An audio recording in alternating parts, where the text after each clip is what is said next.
Hi friends, Siragadikka ஆசை சீரியலோட predictions பார்க்கலாம். முத்துவை police எல்லாம் அரெஸ்ட் பண்ணிடுறாங்க. ஸ்டேஷன்ல முத்து இருக்காருன்ற விஷயம் தெரிஞ்சு ஸ்ருதி முத்துவை பார்க்கறதுக்காக வராங்க. முத்து கிட்ட பேசும்போது முத்து குடிக்கலன்ற விஷயம் ஸ்ருதிக்கு தெரிய வருது. ஸ்ருதி நேரா ஸ்டேஷன்ல இருக்க இன்ஸ்பெக்டர் கிட்ட பேசுறாங்க. முத்து குடிச்சாருன்னு சொல்லி எதை வச்சு நீங்க கன்ஃபார்ம் பண்ணீங்க? உங்ககிட்ட பிரீத்தலை சார் இருக்குல்ல, அதை வச்சு செக் பண்ணீங்களா? அதை வச்சு செக் பண்ணி பாருங்க சார் அப்படின்னு ஸ்ருதி சொன்ன உடனே ஸ்டேஷன்ல இருக்கிறவங்க முத்துவை செக் பண்ணி பார்க்கறாங்க. அப்போ முத்து குடிக்கலன்ற விஷயம் தெரிய வருது. ஸ்ருதி ரொம்ப கோவமா சண்டை போடுறாங்க. சோசியல் மீடியால யாரோ ஒருத்தர் மேல தனிப்பட்ட பகையின் காரணமாக ஒரு விஷயத்தை வெளிவிடுறாங்கன்னா அதை போய் பார்த்து நீங்க இவரை அரெஸ்ட் பண்ணிருக்கீங்களே, இது எந்த வகையில கரெக்ட் சார்? நியாயமே கிடையாது. எங்க அப்பாவுக்கு கமிஷனர் வரையும் தெரியும். நான் அப்படிலாம் போக வேண்டாம் அப்படின்னு நினைக்கிறேன் அப்படின்னு ஸ்ருதி ரொம்ப கோவமா சண்டை போடும்போது இன்ஸ்பெக்டர் கேக்குறாங்க, உங்க அப்பா பேர் என்னம்மா அப்படின்னு. ஸ்ருதி உங்க அப்பா பேர் சொன்ன உடனே, என்னம்மா ஜோக் பண்றீங்க? உங்க அப்பா தான் கம்ப்ளைண்ட் பண்ணி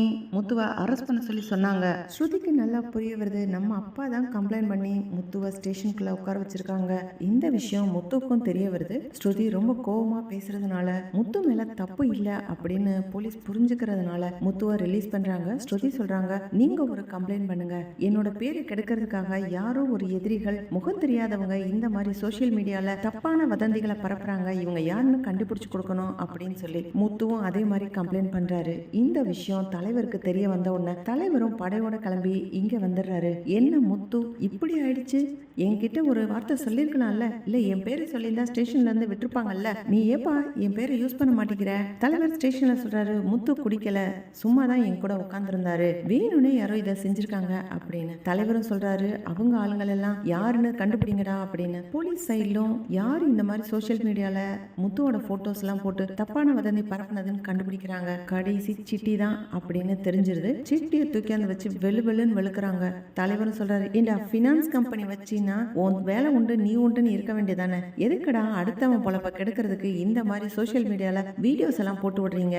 இப்போ உன் பொழப்பு என்ன ஆக போகுதுன்னு பாத்தியா அப்படின்னு சொல்லி தலைவர் திட்டுறாரு. முத்து எந்த தப்பும் பண்ணல, நான் தான் வேணும்னே முத்து பேரை கெடுக்கிறதுக்காக இந்த மாதிரி ஒரு வீடியோ அப்லோட் பண்ணேன்னு சொல்லி நீ மன்னிப்பு கேட்டு மறுபடியும் ஒரு வீடியோ போடணும்னு சொல்லி தலைவரும் போலீஸும் வற்புறுத்துறாங்க. சிட்டி அதே மாதிரி செய்யறாரு. முத்து மேல எந்த தப்பும் இல்ல அப்படின்னு பொதுமக்களுக்கு தெரிய வருது. இந்த விஷயம் வீட்டுல தெரியும் போது மீனாவை விஜயாவும் ரோஹிணியும் சேர்ந்துட்டு ரொம்ப ஓவரா கிண்டல் பண்ணி அவமானப்படுத்துறாங்க. ரோஹிணியும் விஜயாவும் இதுல ரோஹிணி ஓவரா பேசுறாங்க, நாங்க கார் வாங்கலான்னு இருந்தோம், அதை கெடுத்து இந்த முத்து வேற யாருக்கும் வாங்கி கொடுத்தாரு, அதனாலதான் இந்த மாதிரி ஆயிடுச்சு, எங்க வயிற்றுச்சல் சும்மா விடுமா, மனோஜ பழி வாங்கினா மனோஜ் யாரு, இப்படிதான் நடக்கும் அப்படின்னு ஓவரா கிண்டல் பண்றாங்க. மீனா இவங்க பேசுறதெல்லாம் ஒரு பொருளாவே மதிக்கல. ஏன்னா எனக்கு தெரியும் என் புருஷன் குடிக்க மாட்டாரு அப்படின்னு. இத வேற யாரோ வேணும்னே செஞ்சிருக்காங்க. மீனா உறுதியா இருக்காங்க.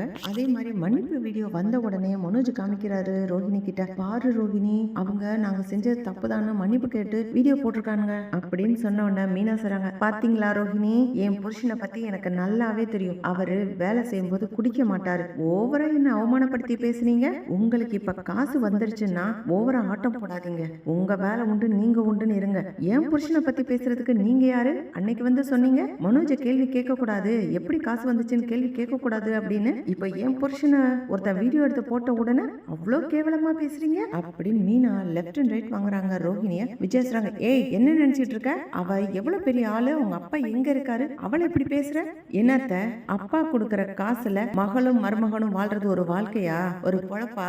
தான் உண்டு தான் வேலை உண்டுன்னு உழைச்சு சம்பாதிக்கணும். நானும் என் புருஷனும் அதைத்தான் செய்யறோம். என் புருஷன் யாரையும் ஏமாத்தல, யாரும் காசு கொடுப்பாங்கன்னு நம்பி காத்திருக்கல, தானா உழைக்கிறாரு, சம்பாதிக்கிறாரு. சும்மா அவங்களையே பெருமை பேசிக்கிட்டு இருக்காதீங்க அத்தை. படிச்சிருந்தா மட்டும் போதுமா, படிச்சதுக்கேத்த வேலை செய்யணும், தான் சாப்பாடுற சாப்பாட்டுக்கு அன்றாட செலவுக்காது காசு சம்பாதிக்க தெரியணும். அது தெரியாத ஒருத்தன்லாம் மனுஷனா?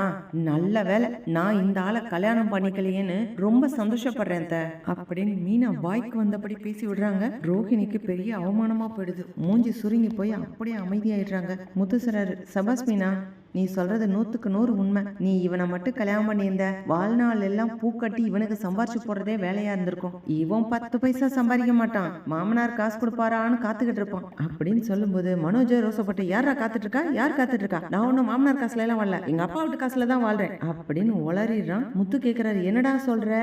மனோஜ் உடனே சுதாரிச்சுக்கிறாரு, ஒன்னும் இல்ல, இப்படிதான் போலாம். ஃப்ரெண்ட்ஸ் பார்க்கலாம், லைக் பண்ணுங்க, ஷேர் பண்ணுங்க, கமெண்ட் பண்ணுங்க. Thank you friends.